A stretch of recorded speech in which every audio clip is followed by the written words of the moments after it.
ദൈവത്തിൻ്റെ അതിപരിശുദ്ധ നാമം മഹത്വപ്പെടുമാറാകട്ടെ.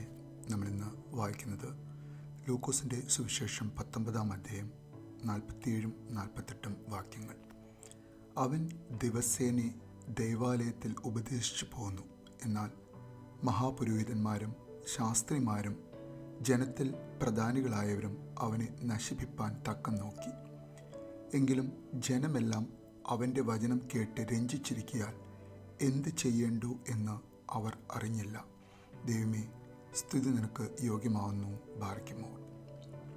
ക്രൂശിക്കപ്പെടുന്നതിന് മുൻപുള്ള ഒരാഴ്ചയിലെ യേശുവിൻ്റെ പ്രവർത്തനങ്ങൾ വിശുദ്ധ ലൂക്കോസ് സുവിശേഷകൻ ഈ ഒരു വാക്യത്തിലൂടെ സംഗ്രഹിക്കുകയാണ്. ഈ ദിവസങ്ങളിൽ പെസഹ പെരുന്നാളിന് അനേകം ആളുകൾ യെരുശലേം ദേവാലയത്തിലേക്ക് വരുന്ന സമയം അവരെയെല്ലാം അഭിസംബോധന ചെയ്യുന്ന നമ്മുടെ നസ്രായനായ യേശു മഹാപുരോഹിതൻ്റെയും ശാസ്ത്രിമാരുടെയും ജനത്തിൽ പ്രധാനികളായവരുടെയും കണ്ണിലെ കരടാവുകയാണ് ഈ ദിവസങ്ങളിൽ ക്രിസ്തു. യെരുശലേമിലെ നേതാക്കൾ ഇനി എന്ത് ചെയ്യുവാൻ സാധിക്കുമെന്നറിയാതെ യേശുവിനെ സ്നേഹിക്കുന്ന ആളുകളുടെ ബാഹുല്യം കണ്ട് അവർ വിരളി പിടിച്ച് നിൽക്കുന്ന ഒരു സമയം. എങ്ങനെ യേശുവിനെ ഇല്ലായ്മ ചെയ്യണം, എങ്ങനെ ഇവനെ നശിപ്പിക്കണം, നമുക്കെന്ത് ചെയ്യുവാൻ സാധിക്കും എന്ന് തക്കം നോക്കി നിൽക്കേണ്ടി വരുന്ന ഒരു സമയം ആണ് ഈ യഹൂദ പ്രമാണിമാർക്ക്. ക്രിസ്തുവിനോടുള്ള വിദ്വേഷം, അത് അവരുടെ മനസ്സിൽ അവനോട് മുളപൊട്ടിയ അസൂയയാണ് പ്രധാന കാരണം. അവൻ പ്രവചിക്കപ്പെട്ട മെശിഹായാണ് എന്ന് ഒന്ന് ചിന്തിക്കുവാനോ ഒന്ന് ആഴത്തിൽ മനസ്സിലാക്കുവാനോ ശ്രമിക്കാതെ അവനെ അംഗീകരിക്കുവാൻ സാധിക്കാതെ ഇരിക്കുന്ന ഒരു കൂട്ടം ആളുകൾ.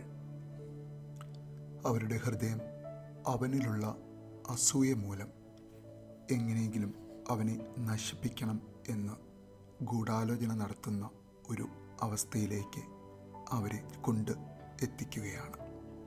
പല സന്ദർഭങ്ങളിലും നമ്മുടെ ജീവിതത്തിലും നമ്മുടെ ഹൃദയത്തിൽ മറ്റുള്ളവരുമായുള്ള അസൂയ മൂലം മറ്റുള്ളവരെ പൂർണ്ണമായും മനസ്സിലാക്കാതെ, ക്രിസ്തു മെശിഹായാണ് എന്ന് മനസ്സിലാക്കുവാൻ സാധിക്കാതെ പ്രധാന പുരോഹിതനും മറ്റ് പ്രമാണിമാരും അവനെ നശിപ്പിപ്പാൻ പുറപ്പെട്ട പോലെ നമ്മുടെ ജീവിതത്തിലും പല സന്ദർഭങ്ങളിലും യഥാർത്ഥമായും ഓരോ വ്യക്തിത്വങ്ങളെ മനസ്സിലാക്കുവാൻ ശ്രമിക്കാതെ അവരുടെ ബലഹീനതകൾ, അവരുടെ കുറവുകൾ അത് അംഗീകരിക്കുവാൻ സാധിക്കാതെ അവരിലുള്ള അസൂയ മൂലം ഒരുപക്ഷെ അന്ന് പ്രമാണിമാർ ക്രിസ്തുവിനെ നശിപ്പിക്കാൻ ആലോചിച്ച പോലെ നമ്മുടെ ഹൃദയത്തിലും പാപത്തിൻ്റെ മുള പൊട്ടി മറ്റുള്ളവരെ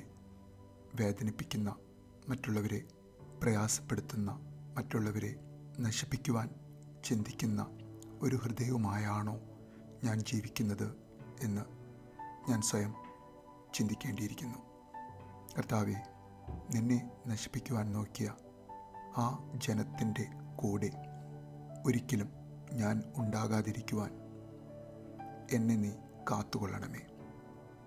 എൻ്റെ ഹൃദയത്തിൽ അസൂയയുടെ വിത്ത് മുളപ്പിക്കാതെ ഹൃദയവിശാലതയോടെ, ഹൃദയവിശുദ്ധിയോടെ എല്ലാവരെയും കാണുവാനും എല്ലാവരെയും കേൾക്കുവാനും എല്ലാവരെയും ഉൾക്കൊള്ളുവാനും സാധിക്കുന്ന ഒരു ഹൃദയത്തിനുടമയായി നിൻ്റെ ഹൃദയവിചാരങ്ങൾ എൻ്റെ ഹൃദയവിചാരങ്ങളാക്കി തീർത്ത് നിന്നിലുള്ള ശാന്തത, നിന്നിലുള്ള താഴ്മ, ക്രൂശ് മരണത്തോളമുള്ള താഴ്മ, ആ താഴ്മ ഞങ്ങളിലും തരുവാൻ നാഥാ, നിനക്ക് ഞങ്ങളോട് കരുണയുണ്ടാകണമേ എന്ന് നമുക്ക് ആഗ്രഹിക്കാം, പ്രാർത്ഥിക്കാം. നല്ലൊരു പ്രഭാതം നേരുന്നു.